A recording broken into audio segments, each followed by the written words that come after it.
जिस बाबा रामदेव को बीजेपी के करीबी चेहरों में गिना जाता रहा, आज उन्हीं बाबा रामदेव ने ऐसा क्या कह दिया कि सियासत में हलचल मच गई है। नौकरियों में घपले का आरोप, युवाओं के आंदोलन का जिक्र और फिर दोबारा आंदोलन की चेतावनी। आखिर बाबा रामदेव के इस बयान के पीछे क्या बड़ा संदेश छिपा हुआ है? क्या उन्होंने इशारों इशारों में बीजेपी सरकार को चेतावनी दे दी है या फिर उनके बयानों को राजनीतिक रंग दिया जा रहा है? क्योंकि बाबा रामदेव की कही एक बात ने इस पूरी खबर को अचानक बेहद बड़ा बना दिया है। और वो बात क्या है, ये जानने के लिए खबर को आखिर तक जरूर देखिए। नमस्कार, मैं हूं अंजलि यादव और आप देख रहे हैं पीआरबी। देश में घपले हो रहे हैं, नौकरियों पर सवाल उठ रहे हैं और अब योग गुरु बाबा रामदेव ने ऐसा बयान दिया है जिसने राजनीतिक बहस को फिर गरमा दिया है। क्या देश में सरकारी नौकरियों के प्रक्रियाओं में बड़ा खेल चल रहा है? क्या लाखों करोड़ों रुपए लेकर नौकरियां बांटने जैसे आरोप की जांच होनी चाहिए? और सबसे बड़ा सवाल, क्या देश में एक बार फिर बड़े आंदोलन की जमीन तैयार हो रही है? क्योंकि योग गुरु स्वामी रामदेव ने खुद कहा कि अभी भी समय है, सुधर जाओ वरना हालात और बिगड़ सकते हैं। सबसे पहले आप ये पहली हेडलाइन देख लीजिए। कहीं ऐसा ना हो मुझसे दोबारा आंदोलन करना पड़े, बाबा रामदेव बोले सरकारी नौकरियों में 99% घोटाला। दूसरी हेडलाइन देख लीजिए, घपले ठीक कर लो, बाबा रामदेव को दोबारा आंदोलन ना करना पड़ जाए, जेनजी के लिए प्रदर्शन पर बोले योग गुरु। हेडलाइन तीसरी देख लीजिए, योग गुरु बाबा रामदेव का बड़ा बयान, बोले देश में बहुत घपला हो रहा है, बेची जा रही है नौकरियां, दोबारा आंदोलन की कही बात।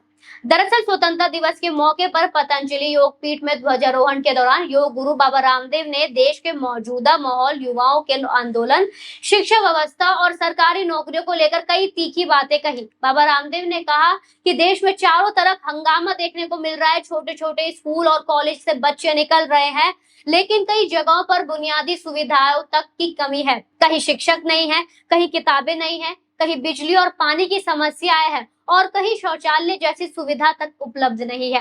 बाबा रामदेव ने शिक्षा व्यवस्था पर सवाल उठाते हुए कहा कि जहां सुविधाएं मौजूद है वहां भी परीक्षा व्यवस्था को लेकर सवाल खड़े हो रहे हैं। उन्होंने पेपर लीक और नकल जैसी समस्याओं का जिक्र किया, लेकिन इसके बाद बाबा रामदेव ने जो बात कही उसने सबसे ज्यादा ध्यान खींचा। उन्होंने खासकर सरकारी नौकरियों में इंटरव्यू प्रक्रिया को लेकर गंभीर आरोप लगाए। बाबा रामदेव के मुताबिक सरकारी नौकरियों में इंटरव्यू के दौरान बड़े स्तर पर घोटाला होता है। उन्होंने दावा किया कि कई बार जाति, वर्ग, समुदाय या विचारधारा के आधार पर लोगों को प्राथमिकता दी जाती है और बाकी उम्मीदवारों को पीछे कर दिया जाता है। यही नहीं, उन्होंने नौकरी के बदले पैसे लिए जाने जैसे गंभीर आरोपों का भी जिक्र किया। उन्होंने सवाल उठाया कि अगर एक तरफ देश में सत्यमेव जयते की बात की जाती है तो दूसरी तरफ अगर पहले से तय करके नौकरियां बांटने के आरोप लगते हैं तो ये व्यवस्था पर गंभीर सवाल खड़ा करता है। सुने आप भी, वीडियो देखिए आप। चारों तरफ देश में हंगामा है, छोटे छोटे स्कूल कॉलेजों से बच्चे निकल रहे हैं कि हमारे यहाँ टीचर नहीं है, हमारे यहाँ लाइट नहीं है, हमारे यहाँ पानी नहीं है, हमारे यहाँ शौचालय नहीं है, हमारे यहाँ टीचर हैं तो किताबें नहीं है, किताबें हैं तो टीचर नहीं है, और टीचर हैं तो पढ़ाई में नकल हो जाती है, कहीं पेपर लीक हो जाता है और पेपर पास भी कर लिया, 10वीं 12वीं का बोर्ड एग्जाम भी दे लिया तो 10वीं 12वीं के जो एग्जाम के मार्क्स हैं वो कहीं जुड़ते ही नहीं है। कॉम्पिटिटिव एग्जाम्स के आधार पर ही आगे यूनिवर्सिटी में सिलेक्शन होता है और उसके बाद में फिर जो है जब कहीं नौकरी की बारी आए, खास करके गवर्नमेंट जॉब्स में इंटरव्यू के दौरान 90 से 99% घोटाला होता है। अपने विचार, अपने संस्कार, अपने संगठन, अपने ही जाति, वर्ग, समुदाय के लोगों को ठोक लेते हैं और बाकी को बाहर धक्का मार देते हैं। ये बहुत ही अपमानजनक है, ये लोकतंत्र के खिलाफ है, ये न्याय के भी खिलाफ है। एक तरफ हम कह रहे हैं सत्यमेव जयते, ये तो धर्मस्ततो जय, हमने शासकीय उद्घोष बना दिए और वहां जब किसी को इंटरव्यू की बारी आती है तो 10 में से पहले से ही तय करके और पैसे लेके 25-50 लाख 1-1 करोड़ रुपए की रिश्वत लेकर के फिर भर्ती करते हैं। अब ऐसे ही आंदोलन करना पड़ा तो देश कैसे चलेगा? इसलिए भाई सुधर जाओ, नहीं तो देश में आंदोलन और ज्यादा भी हो सकते हैं। आंदोलन के नाम पर मैं अराजकता, अनार्की का समर्थक नहीं हूं, लेकिन भाई ये बात तो जरूर है, देश में घपला भी बहुत है। ये घपले ठीक कर लो, नहीं तो कोई ऐसा ना हो कि बाबा रामदेव को दोबारा आंदोलन करना पड़े। अब सवाल ये है, क्या वास्तव में ऐसा बड़े पैमाने पर हो रहा है? अगर हो रहा है तो इसकी निष्पक्ष जांच कौन करेगा?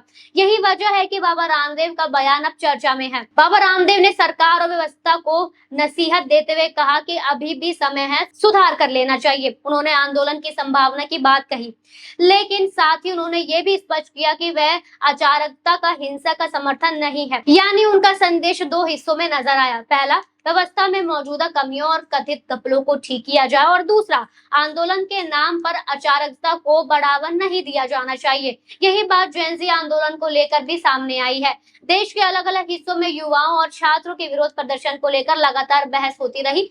रोजगार, शिक्षा, परीक्षा और भविष्य को लेकर युवाओं की चिंता लगातार चर्चा का विषय जो है बनी रही। बाबा रामदेव ने जेन ज़ी के प्रदर्शन में शामिल युवक युवतियों पर भी टिप्पणियां की और कहा कि आजादी और विरोध के नाम पर हर चीज की सीमा पार नहीं की जानी चाहिए। उनका कहना था कि विरोध का अधिकार अपनी जगह है, लेकिन देश में अराजकता की स्थिति पैदा नहीं होनी चाहिए। और अब यहाँ एक बड़ा राजनीतिक सवाल भी खड़ा होता है, क्या बाबा रामदेव का ये बयान सिर्फ व्यवस्था पर सामान्य टिप्पणी है, या फिर वे सरकार और राजनीतिक व्यवस्था को लेकर बढ़ती नाराजगी की है और इशारा कर रहे हैं? क्योंकि बाबा रामदेव का राजनीतिक और सामाजिक प्रभाव किसी से छिपा नहीं है। ऐसे में जब वे सरकारी नौकरियां, शिक्षा व्यवस्था, युवाओं के आंदोलन और कथित घपलों पर खुलकर बोलते हैं, तो स्वाभाविक रूप से उनके बयान को राजनीतिक नजरिए से भी देखा जाता है। बाबा रामदेव ने सिर्फ रोजगार, शिक्षा व्यवस्था की बात नहीं की, उन्होंने देश में बढ़ती नफरत और राजनीतिक कटुता पर भी चिंता जताई। उनके मुताबिक आज देश में ऐसा माहौल बन गया है कि संसद में सत्ता पक्ष और विपक्ष एक दूसरे के सामने आमने सामने इस तरह खड़े नजर आते हैं जैसे दो विरोधी देश हैं।